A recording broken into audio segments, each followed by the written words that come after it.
নমস্কার বন্ধুরা, আমার ছোট্ট ইউটিউব চ্যানেল আর ডেলি জিকেতে তোমাদের আবারও স্বাগত। আজকে আমি তোমাদের জন্য নিয়ে আসলাম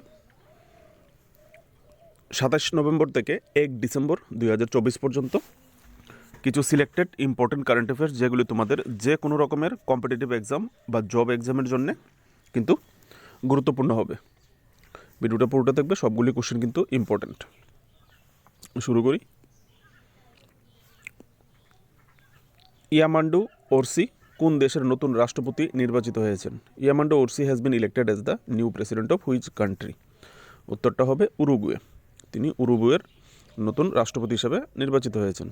এখান থেকে তোমরা যারা কম্পিটিটিভ লেভেলের এক্সাম দেবে তারা অবশ্যই ডিটেলসটা একটু পড়ে নেবে, কারণ কম্পিটিটিভ লেভেলের এক্সামে কিন্তু ঘুরিয়ে ফিরিয়ে কোশ্চেন করা হয়। ঠিক আছে, তো ইয়ামান্ডু ওরসি উনি বর্তমান যে রাষ্ট্রপতি আছেন লুইস লেকেলে পাউ, ওনাকে উনি রিপ্লেস করবেন, ওনার স্থলাভিষিক্ত হবেন। ঠিক আছে, এরকম কোশ্চেনে কিন্তু করবে, আনসার দিয়ে দেবে, সব কিছু বলে দেবে, বলবে উনি কার জায়গায় নতুন প্রেসিডেন্ট হয়েছেন এরকম। তাই বলে তোমরা ডিটেলসগুলি দেখে নেবে।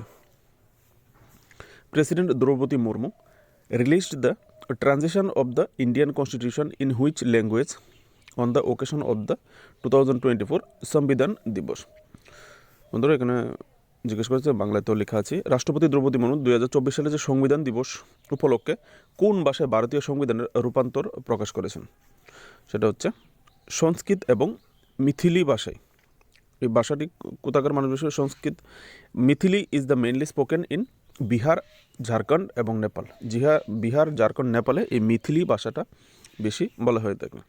তাহলে কোন কোন ভাষায় রূপান্তর করা হয়েছে ভারতীয় সংবিধানে, যে রূপান্তর প্রকাশ করা হয়েছে সংবিধান দিবসে? মিথিলি আর সংস্কৃত। পরের কোশ্চেনটা যাব। Which Indian organisation has been honoured with the 2024 OPCW the Hague award? কোন ভারতীয় সংস্থা 2024 OPCW দ্য হ্যাগ পুরস্কারে সম্মানিত হয়েছেন? এটা আনসার হবে দ্য ইন্ডিয়ান কেমিক্যাল কাউন্সিল, ভারতীয় রাসায়নিক কাউন্সিল যেটাকে বলে। ঠিক আছে, আমরা এখান থেকে ডিটেলসগুলি দেখে নিতে পারো, ভারতীয় রাসায়নিক কাউন্সিলের কাজগুলি কী কী করা হয়। ঠিক আছে, এটা হচ্ছে বিশ্বে যে কেমিক্যাল ওয়েপন যেটাকে বলা হয়, রাসায়নিক অস্ত্র প্রয়োগে বাধা প্রদান করে থাকে যে অর্গানাইজেশন। ঠিক আছে, তারপর এখানে যাব 4 নম্বরটা। 8-year-old দিবিদ Reddy has won the under eight world cadet chess championship in ম্যান্টেসিল বানুতে, Italy. He is from which country? ওরা জিজ্ঞেস করে, 8 বছর বয়সী দিমিত রেড্ডি ইতালির যে মন্টেসিল বানুতে অনূর্ধ্ব-8 বিশ্ব ক্যাডেট দাবা চ্যাম্পিয়ন জিতেছেন। উনি কোন রাজ্যের? উনি হায়দ্রাবাদ, তেলেঙ্গানা থেকে বিলং করেন। ঠিক আছে, তাহলে এখানে যদি আপনাকে কোশ্চেন করা হয় যে আন্ডার-8 ওয়ার্ল্ড ক্যাডেট চেস চ্যাম্পিয়নশিপ কে জিতেছে, তাহলে কিন্তু দিমিত রেড্ডি। পরের কোশ্চেনটা যাবো, বাংলাতেই বলি, ইংলিশটা তোমরা পড়ে নেবে যারা কম্পিটিটিভ এক্সাম দেবে, কারণ তোমাদের জন্য কিন্তু বাংলাতে কোশ্চেন করা হবে না, ইংলিশে কোশ্চেন করা হবে। ভারতীয় দনকুবের শশী রুইয়া সম্প্রতি 81 বছর বয়সে উনি মারা গেছেন। নিচের দেওয়া যে কোম্পানিগুলি আছে এই কোম্পানিগুলোর মধ্যে উনি কোন কোম্পানির প্রতিষ্ঠা করেছিলেন? আনসারটা হবে option B, SR group. SR group হলো একটি বহুজাতিক সমষ্টি কোম্পানি যা শক্তি, অবকাঠামো, ধাতু, খনি, প্রযুক্তি এবং খুচরা সহ বিভিন্ন শিল্পে কাজ করে। পরের কোশ্চেনটা যাব, who has been appointed as the managing director and chief executive officer of SBI funds management? যারা ব্যাঙ্কিংয়ের এক্সাম দিয়ে থাকো তোমাদের জন্য ইম্পর্টেন্ট।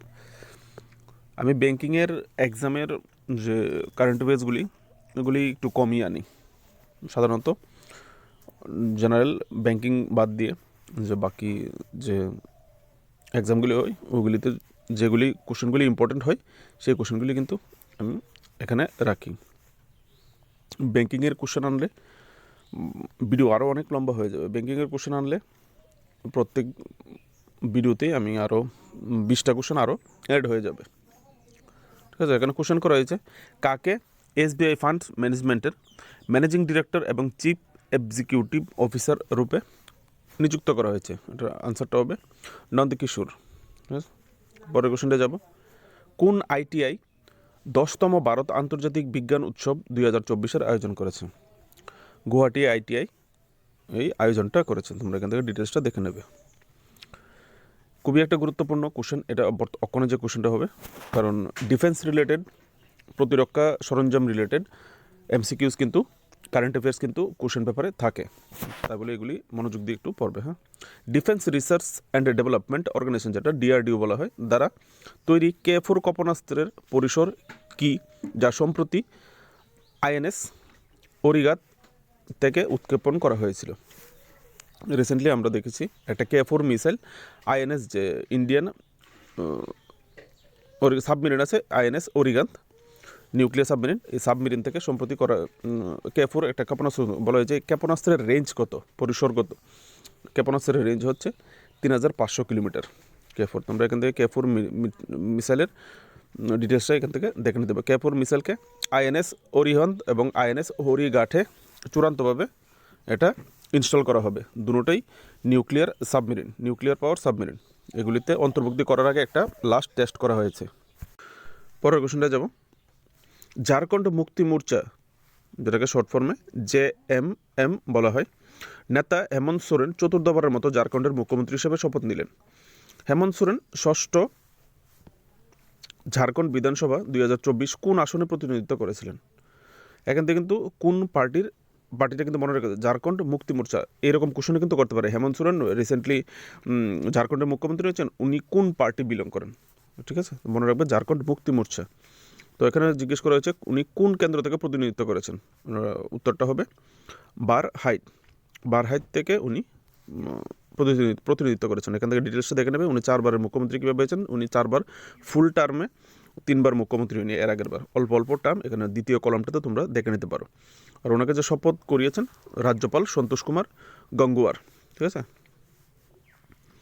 উনি বারহাইট বিধানসভাতে 39,791 ভোটে জিতেছে। আর উনি বিজেপি, ওনার যে প্রতিদ্বন্দ্বী পার্টি ছিল বিজেপির যে ক্যান্ডিডেট ছিলেন গামলিল হেমব্রেমকে পরাজিত করেছেন, ঠিক আছে। উনি কাকে পরাজিত করেছেন জিজ্ঞেস করলে কিন্তু তোমরা এখান থেকে বলতে পারবে। যারা কম্পিটিটিভ রিলেটেড এক্সাম দেবে তোমাদের জন্য এরকম কোশ্চেন রাখতে পারে। এশিয়ান ডেভেলপমেন্ট ব্যাংকের প্রেসিডেন্ট নির্বাচিত হন কে? কাকে এশিয়ান ডেভেলপমেন্ট ব্যাংকের প্রেসিডেন্ট হিসেবে নির্বাচিত করে? এশিয়ান ডেভেলপমেন্ট ব্যাংক একটা ইম্পর্টেন্ট অর্গানাইজেশন। আমাদের এশিয়াতে যত কান্ট্রি আছে, এশিয়ার যে 48টা কান্ট্রি আছে, এই কান্ট্রিগুলির ডেভেলপমেন্টের জন্য কিন্তু এই ব্যাংক কাজ করে থাকে, যে কারণে এটাকে এশিয়ান ডেভেলপমেন্ট ব্যাংক বলে। সেই সূত্রে কিন্তু খুবই গুরুত্বপূর্ণ। এই ব্যাংকের প্রেসিডেন্ট কাকে নির্বাচিত করা হয়েছে? ঠিক আছে, আনসারটা হবে মাসাতু কান্ডা, ঠিক আছে। তোমরা এখান থেকে ওনার ডিটেলসটা একটু দেখে নিতে পারো। উনি জাপানের সাবেক শীর্ষ মুদ্রা কূটনীতি ছিলেন, ঠিক আছে। দেবে নেবেন। এশিয়ান ডেভেলপমেন্ট ব্যাংক যেটা স্থাপনা করা হয়েছিল 1966 সালে 19 ডিসেম্বর, আর এর হেডকোয়ার্টার হচ্ছে ম্যানিলা, ফিলিপিন্স, ঠিক আছে।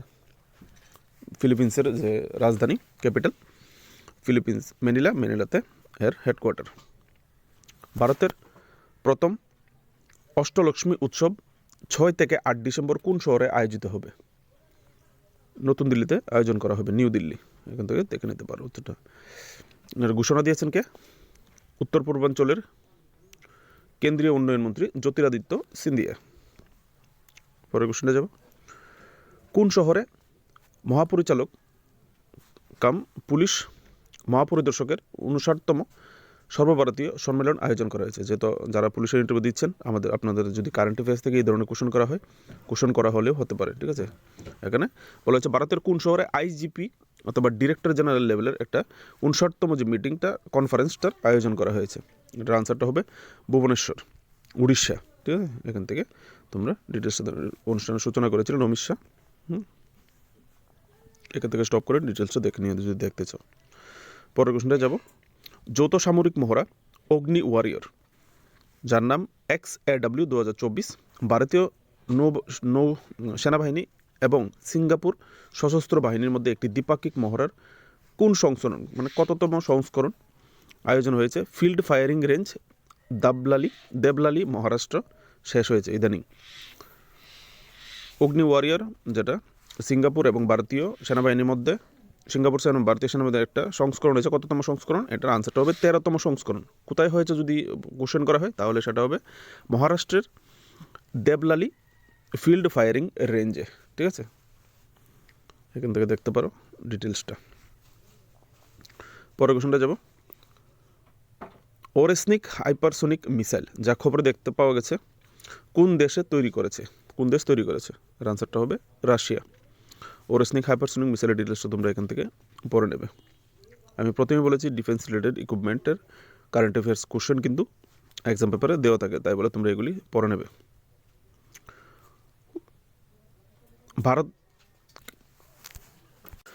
ভারতকে বাল্যবিবাহ মুক্ত করতে সম্প্রতি কোন মন্ত্রক বাল্যবিবাহ মুক্ত ভারত জাতীয় প্রচার অভিযান শুরু করেছে?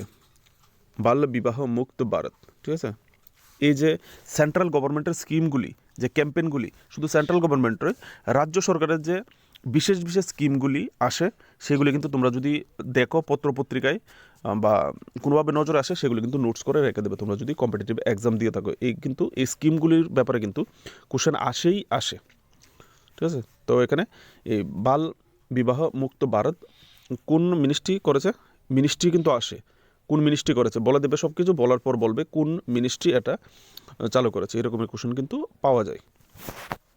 সেটা করেছে কেন্দ্রীয় নারী ও শিশু উন্নয়ন মন্ত্রী অন্নপূর্ণা দেবী 27 নভেম্বরে এই প্রোগ্রামটার সূচনা করেন, ঠিক আছে? দিল্লির বিজ্ঞান ভবনে তিনি এই অনুষ্ঠানের সূচনা করেন। তোমরা এখান থেকে ডিটেলসটা একটু দেখে নিও। পরের কোশ্চেনে যাব, কোন রাজ্য আন্তর্জাতিক পর্যটন মার্টের 12তম সংস্করণের আয়োজক? হচ্ছে কোন রাজ্য এই আন্তর্জাতিক পর্যটন মার্টের আয়োজন করেছে 12তম সংস্করণ? আসাম। এখান থেকে দেখুন আসামের যে কাজিরাঙ্গায় 26 থেকে 29 নভেম্বর এই উৎসবের অনুষ্ঠান করা হয়েছে, ঠিক আছে? বাকি ডিটেলসটা দেখে নেবে।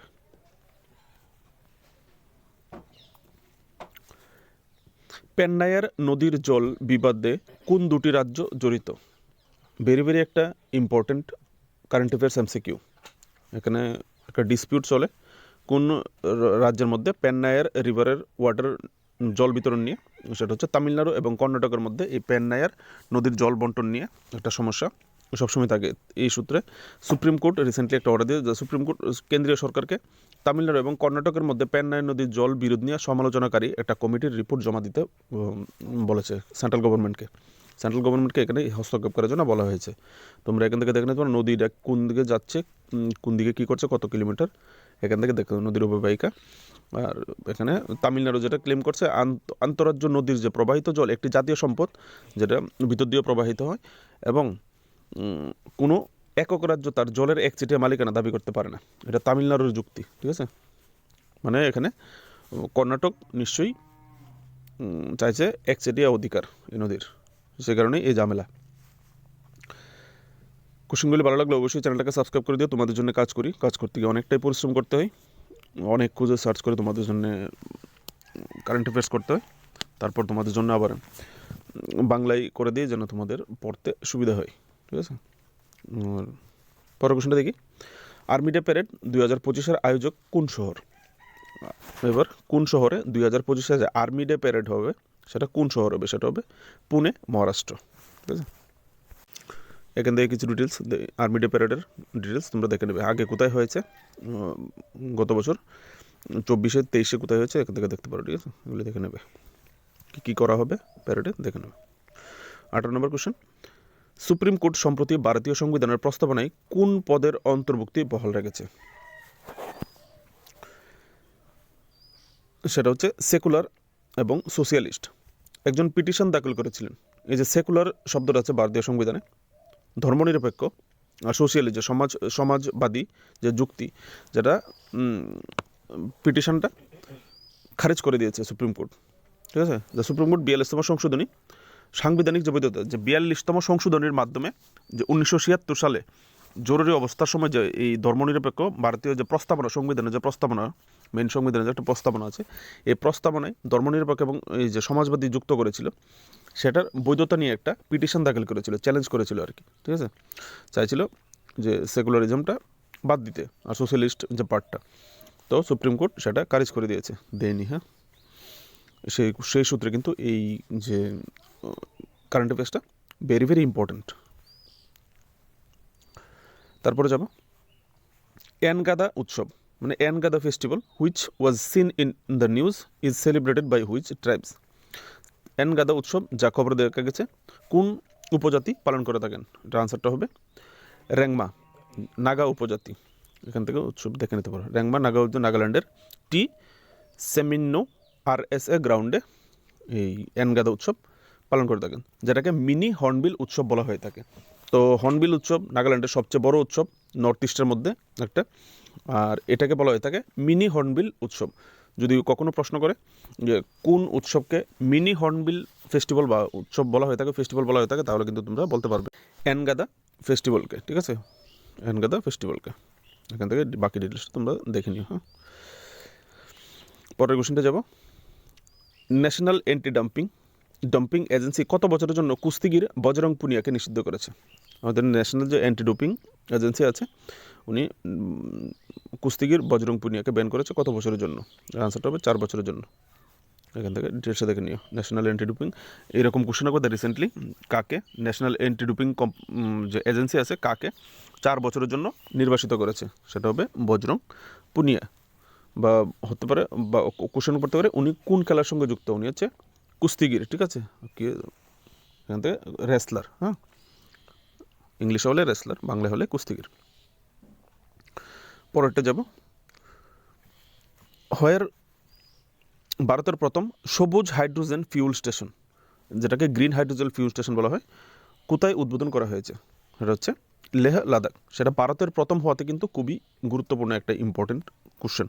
ঠিক আছে, এখান থেকে দেখে নেব। সবুজ হাইড্রোজেন হলো একটি পরিষ্কার নির্গমনমুক্ত জ্বালানি যা সৌর, বায়ু এবং জলবিদ্যুতের মতো পুনর্বিকরণযোগ্য উৎস থেকে বিদ্যুৎ ব্যবহার করে জলকে হাইড্রোজেন এবং অক্সিজেন বিভক্ত করে উৎপাদিত হয়। ঠিক আছে, পরিবেশ বান্ধব করার জন্য আজকাল সবাই কিন্তু এই হাইড্রোজেন পাওয়ারের উপর নির্ভর করছে।